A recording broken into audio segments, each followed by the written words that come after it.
పవన్ కళ్యాణ్తో సినిమా చేయాలని చాలా మంది నిర్మాతలు అనుకుంటుంటారు. వారిలో దిల్ రాజు కూడా ఒకరు. అప్పుడెప్పుడో తొలి ప్రేమ దగ్గర నుంచి దిల్ రాజు పవన్తో ఓ సినిమా నిర్మించాలని అనుకుంటున్నాడు.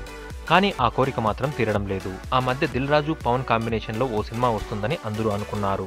కానీ అది అలాగే ఆగిపోయింది. తాజాగా త్రివిక్రమ్ దర్శకత్వంలో పవన్ చేస్తున్న సెట్కు దిల్ రాజు వచ్చాడట. సార్, మనం ఒక సినిమా చేయాలని అనుకున్నాం కదా అంటే మిమ్మల్ని కథ తెచ్చుకోమని చెప్పాను.